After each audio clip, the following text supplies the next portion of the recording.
Hello दोस्तों, आप सभी का स्वागत है आपके channel study with PK Y पर। दोस्तों, इस वीडियो में आपको रेलवे भर्ती से संबंधित ईस्टर्न रेलवे से संबंधित लेटेस्ट नोटिस जो आया है दोस्तों ईस्टर्न रेलवे के साइट पर, इसमें बहुत से छात्रों के लिए खुशी खबर है। ठीक है, वो नोटिस क्या है, किस विषय में आया है, आपको एकदम ऑफिशियली पूरे नोटिस के माध्यम से समझाएंगे। ठीक है, बने रहें। और इस नोटिस के माध्यम से आप समझ सकते हैं कि और भी जो वैकेंसी या रिक्वायरमेंट है, चाहे ग्रुप डी हो, एनटीपीसी है, चाहे कुछ भी हो, जो भी है दोस्तों, उसमें आपको फ़ायदा होने वाला है। ठीक है, आपको पूरी जानकारी इस वीडियो के माध्यम से बताएंगे, आप बने रहें। ठीक है दोस्तों, और कुछ कैंडिडेट कमेंट कर रहे थे कि आप केवल ईस्टर्न रेलवे का बनाइए, आप ईस्टर्न रेलवे पर 100% दीजिए। तो मैं उन कैंडिडेटों को या उन दोस्तों को ये बोलना चाहता हूँ कि मैं ईस्टर्न रेलवे के बारे में तो पल पल की खबर रखता ही हूँ। अगर तुरंत नोटिस आती है, चाहे नोटिफिकेशन आता है, चाहे लेटेस्ट आती है, तो आपको शेयर करता हूँ। लेकिन आप भी सोचिए कि मैं अगर एक ही स्पेशल ईस्टर्न रेलवे का ही बनाता रहूँ और कैंडिडेट जो अलग जोन के हैं तो वे भी एक उम्मीद रखे हैं दोस्तों, तो उनके लिए भी तो आप समझ सकते हैं, जानकारी देना बहुत ही ज़रूरी हो जाता है। देखिए, मैं ये नहीं करूँगा कि ईस्टर्न रेलवे का जानकारी देने के लिए मैं नहीं करूँगा। ईस्टर्न रेलवे का तो मैं सबसे फर्स्ट पहले दूंगा अगर आता नोटिफिकेशन। ठीक है, हालांकि कुछ देरी हो सकती है मेरे से, मगर मैं ईस्टर्न रेलवे का बनाएंगे। और जोन का दोस्तों, जैसे और भी आरआरसी का ईस्टर्न रेलवे से संबंधित नहीं है, मैं उनका भी बनाऊंगा। जो भी नोटिफिकेशन लेटेस्ट आरटीआई चाहे जो भी है, क्योंकि उन छात्रों को भी फायदा मिले। ठीक है, स्पेशल एक जोन का चाहे एक आरआरसी का नहीं बना सकता, चाहे एक आरआरबी का। ठीक है, आप भी समझ सकते हैं, उनके लिए भी जानकारी बहुत ज़रूरी है। तो मैं ये बात थोड़ा आपको कहना चाह रहा था दोस्तों। आप कमेंट करते हैं, मैं देखता हूँ कमेंट का, आपका जवाब भी देता हूँ। ठीक है, चलो दोस्तों, आपको कुछ बस इतना ही इसमें बात करना था। अब आपको देरी नहीं करते हैं, आपको नोटिस दिखाते हैं किसने नोटिस आया, नहीं तो आप भी बोलेंगे कि ऐसे खाली बात टाल रहे हैं। ठीक है, देखिए कुछ इस प्रकार का नोटिस आया है, आप देख सकते हैं, लगभग 3 पेज का है। आपको कुछ रोल नंबर नज़र आ रहा होगा, पोस्ट नज़र आ रहा होगा। ठीक है, कुछ कैंडिडेट को समझ में आ गया होगा और कुछ को नहीं आया होगा। आपको नोटिफिकेशन नंबर दिखा रहे, सॉरी नोटिस दिखा रहे कि आपको कब आया, तो 21 तारीख यानी बोल सकते 21 मार्च को 2024 को आ चुका था। ठीक है, टोटल ग्रैंड टोटल 76 कैंडिडेटों का इसमें नाम है। चलिए किस लिए नोटिस आपको दिखाते हैं। ये नोटिस कुछ कैंडिडेट के मन में होगा, देखिए आप देख सकते हैं। ठीक है, चलिए आपको दिखाते हैं। देखिए क्या दिया हुआ है, रेलवे भर्ती board Kolkata, railway requirement board Kolkata, यानी बोल सकते हैं आरआरबी कोलकाता।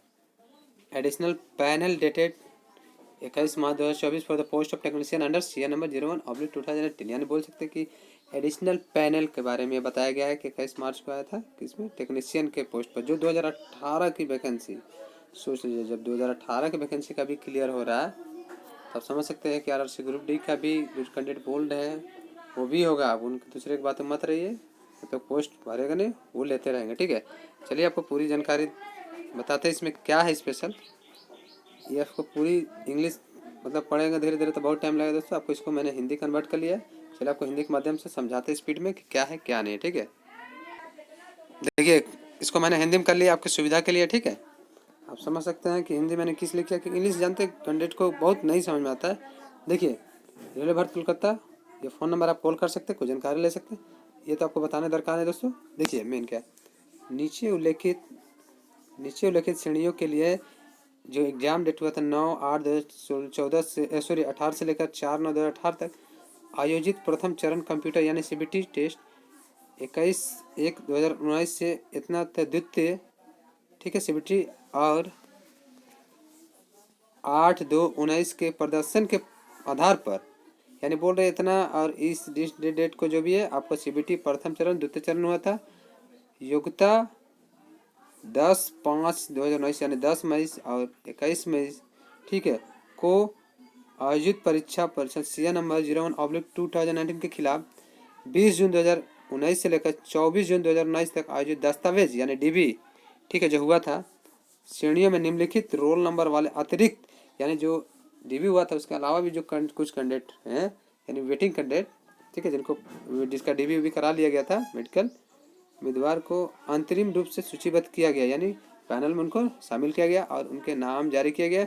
और रिक्तियां को भरने के लिए प्रथम मुख्य क्रमिक अधिकारी पूर्व रेलवे और दक्षिण पूर्व रेलवे को भेजा गया, यानी बोल सकते हैं कि ईस्टर्न रेलवे और साउथ ईस्टर्न रेलवे के मुख्य कार्मिक अधिकारी को भेजा गया है। इनके जो पैनल में नाम हुआ है इनको ठीक है, जिनका एक्स्ट्रा में जो वेटिंग कैंडिडेट का जिनका डीबी कराया गया था, मेडिकल कराया था, उनकी नियुक्ति पर आगे की कार्यवाही प्रधान मुख्य क्रमिक अधिकारी पूर्व रेलवे और दक्षिण पूर्व रेलवे द्वारा शैक्षणिक योग्यता, जन्मतिथि, पीडब्ल्यूडी प्रमाण पत्र, जाति के मूल एवं वर्तमान प्रमाण पत्र प्रस्तुत करने जैसे पात्रता मापदंडों के उचित सत्यापन और पूर्ति सुनिश्चित करने के बाद ही की जाएगी। यानी बोला जा रहा है कि इन जितने भी डॉक्यूमेंट्स है इनका देखने के बाद और मुख्य क्रमिक अधिकारी के मैंने रिव्यू के बाद ही इसके बारे में कुछ कहा जाएगा, इन लोगों के बारे में क्या करना क्या नहीं। ठीक है, आगे देखिए।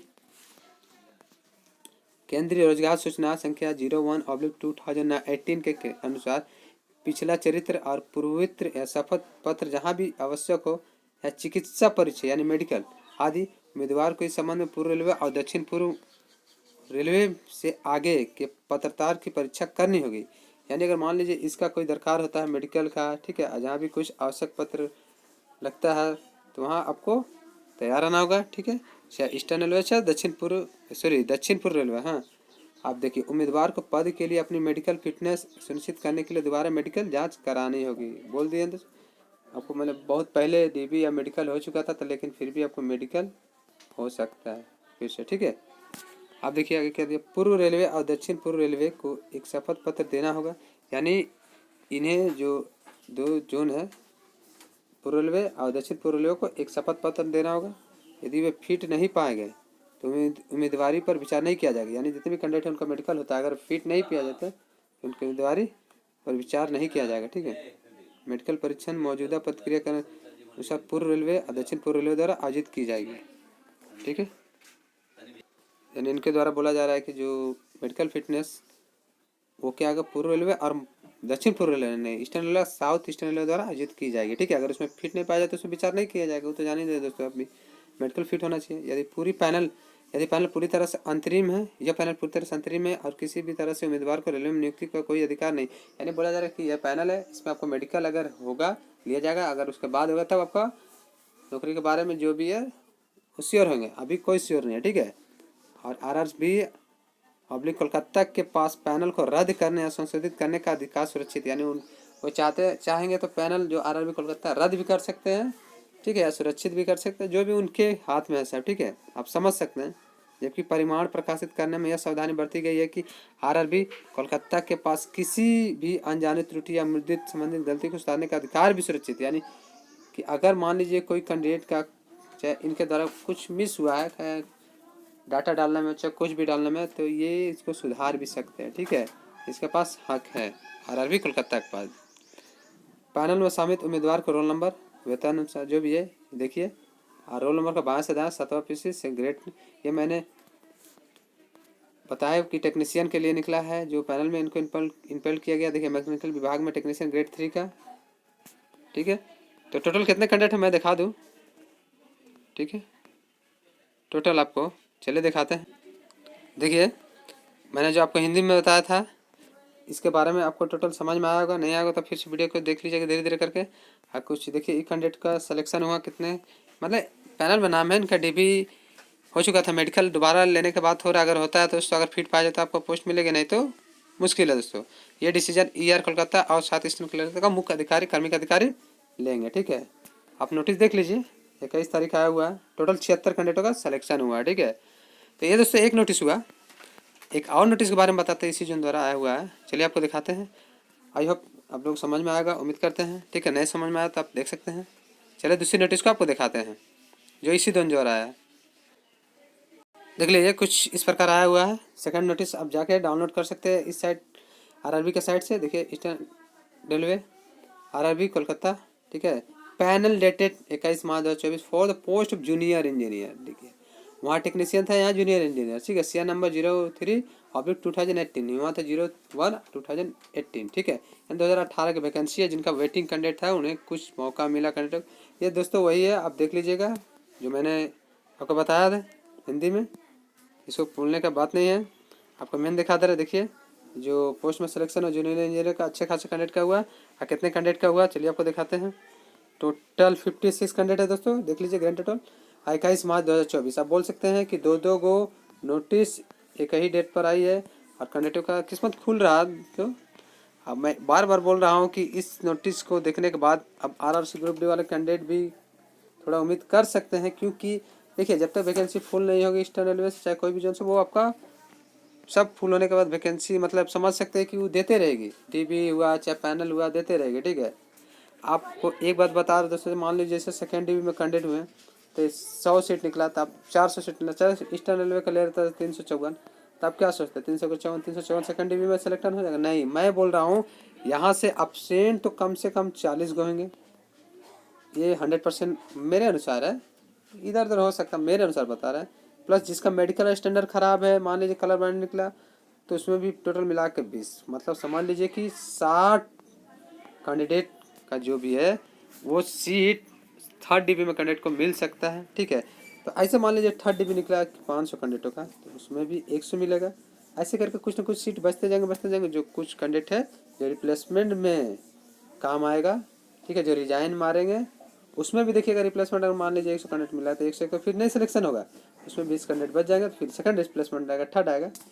इसीलिए अब ध्यान से, अगर एक्सटर्नल के कैंडिडेट हैं चाहे किसी और जन का, तो आपका जो पैनल तो पूरी तरह रेलवे बोल ना दे कि वैकेंसी फुल हो गई है, आप उम्मीद कर सकते हैं।